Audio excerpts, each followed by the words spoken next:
Welcome to the Tooth Fairy podcast, where we talk about how to save dentists money and make sure they keep more of what they earn. My name is Alliah Hamid, and today we're going to talk about something that affects every dental practice owner, but probably doesn't get enough attention, and that is procurement. Because when people think about improving profits in a practice, they usually think about increasing revenue, more patients, better conversions, tighter diaries. But one of the biggest leaks in a business can often be the things happening quietly in the background.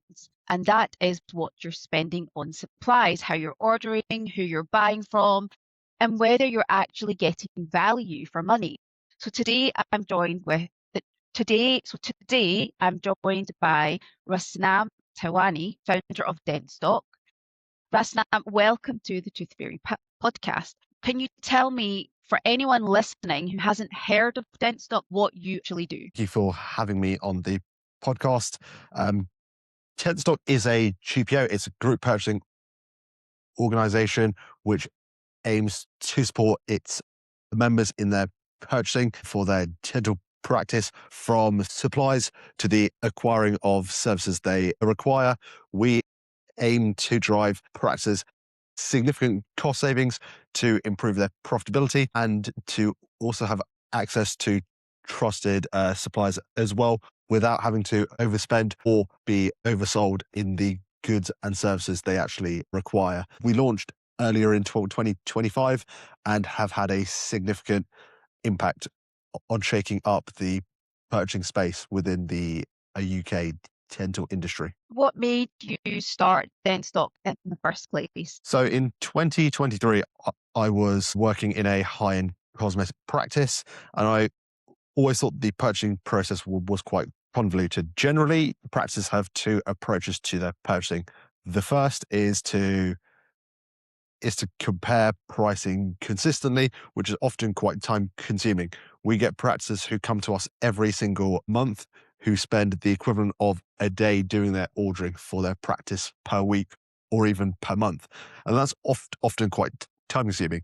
The alternative approach is to try and consolidate to a single supplier, but that is often quite a expensive approach, but it often is a lot more convenient for the person doing the purchasing. So there wasn't really kind of anything out there to support practices, and we tried to build the GPO to be the access to a procurement team, technology, and a buying group together.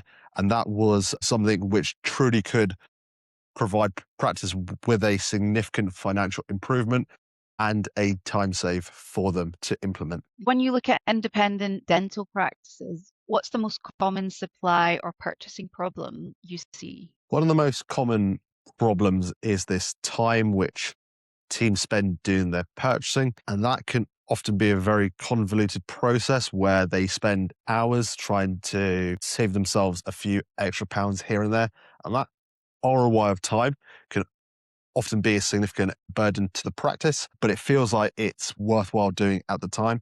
The other most common problem is overvaluing products which don't have a clinical impact. So there's often a lower hanging fruit in your purchasing where it's easier to make changes. Practices often consistently purchase the same things over and over again. And it's very much a approach where in some practices, they may not have the time to go through that process of a few changes here and there.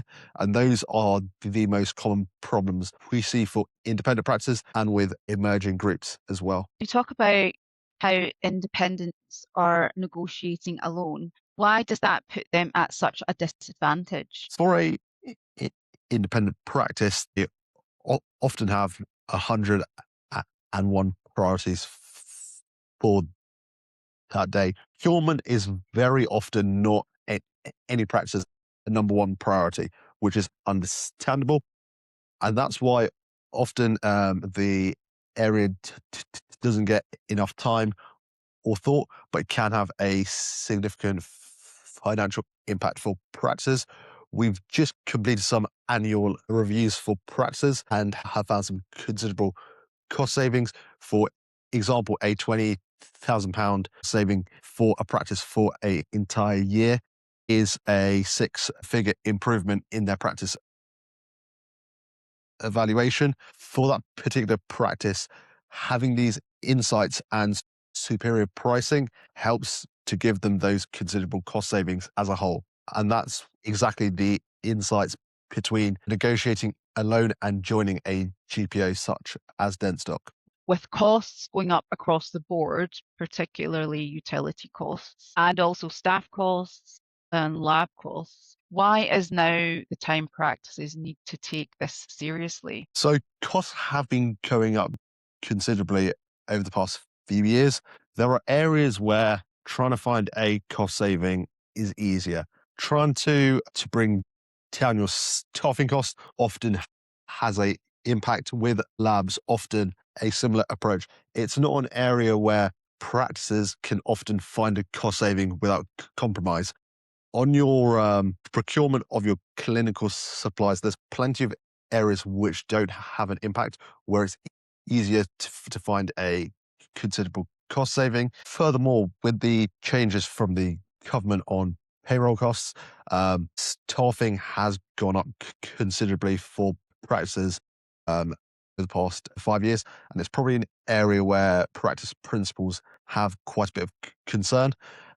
So it's definitely time to assess things and consider where practices are interested in trying to optimize their business as a whole. Sort of stepping back and looking at it from a financial perspective, like if you look at a P&L, you've got your staff costs, your purchasing costs, and your operational costs, and then you've got your margins. So if your staff costs are going up, your utilities are going up, and your procurement costs are gradually going up, then what's going to happen is that your profit is going to be squeezed, and you have one of two options. You can either pass all of that on to the customer, the patient, or you can look at making the running of your practice more efficient. You can't really do much with staff costs because you need the people to do the work. So what's left then? You don't have much control over utilities because you can only fix them to some degree. What's left is then procurement. And then you also have to consider keeping your associates are happy as well, your team happy. You still have to provide quality of care. Generally, we're able to save practices 15 to 25% on their clinical supplies. And that's a kind of often a significant a five-figure saving for a practice. And it's often, I'd say, one of the easiest levers to pull. We've just completed a review for a client, and he even said a Dentstock was the easiest improvement to profitability they made in 2025, and it's testament to our insights into their purchasing. Or practices often something which happens, and they trust the process is as optimal as it can be. However, on client calls, often showing them how to save 30, 40, and 50% plus on products. Example, we just saved a single allocation practice £1,000 on gloves alone. Often people think that their current approach is perfect, but often don't have that transparency or understanding into their purchasing. They're thinking it's working great. And that process is often very time consuming for practices to go through. Everyone's always concerned at change and the impacts. So from a business perspective, costs have gone up significantly. One thing I think practice owners will want to know is joining something like Dentstock means that does that mean they have to switch all products that they currently use? We get this question quite a lot. You don't have to change any products by joining us. However, there are often significantly further cost savings in changing products. We tailor our onboard approach for every practice, and there are often practices who come to us more conservative about change, and we work towards their goalposts as a whole. So isn't about a one size fits all approach. However, there are practices who come to us keen to make more of a cost saving, and we are able to share with them insights into their purchasing to help consolidate their supply spend.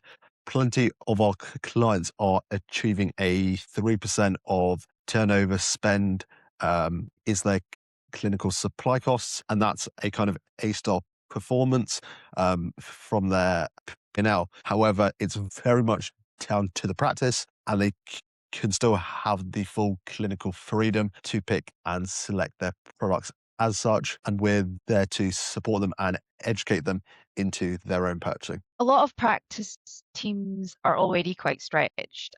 How much admin time is actually being lost in procurement, so ordering, chasing suppliers, comparing invoices, and then dealing with stock issues? We're practices who are quite time efficient and have nailed down their processes quite well. We've got alternatively emerging groups who've talked about a person doing the ordering for a day for the entire calendar to month per site.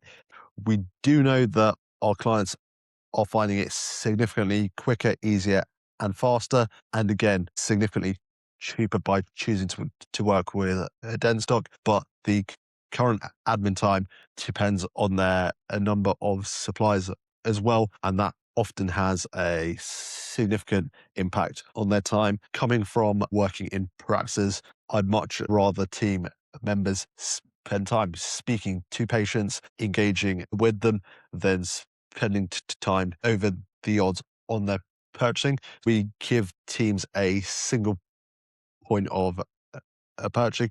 It's a procurement software pulling suppliers into a singular place. It becomes a single place to control costs, place orders on, and it's incredibly quick and easy to use. And we have practices who are able to do a stock check, add their goods to cart, and place orders all within 20 minutes. But it very much depends on their kind of previous purchasing process in terms of the amount of time we can save them. But I'd say if you're a practice owner who knows you give your team a day to do the ordering as admin time, it's very much worth speaking to us, even if it's on tips on how to cut down that amount of time, because a employee doing your ordering for a entire day is actually quite expensive, and not just from a cost, but the opportunity of them doing other tasks within your practice as a whole. Who tends to benefit the most from Dentstock? Would you say it's private practices, mixed practices, squat practices, or multi-site groups? I'd say being able to save people 15 to 25% on their purchasing is a great impact for the majority of practices. However, the bigger the practice, often the bigger the cost savings are, and that's who truly gets to win. Multi site groups have been great case studies. If there have been groups who've grown through acquisition, there is often a very fractured process because every team and practice is doing their own thing.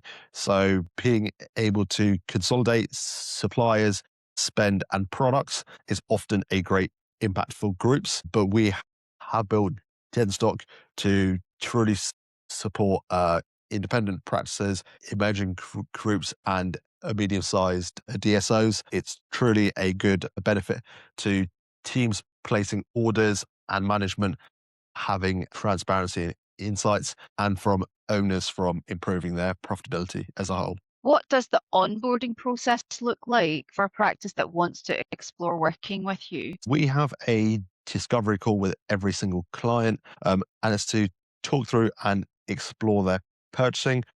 We then run a savings analysis for the client, showing them how much they can save through being a part of Dentstock as a member. It's two quick calls exploring and understanding their purchasing, and it's probably in terms of ROI of improving their profitability, one of the easiest things they can do. A very easy process, and a Dentstock does the vast majority of the legwork in pulling that all together for them. What are the biggest objections you hear when you speak to practice owners and you're talking about procurement and Dentstock and what you can do for them?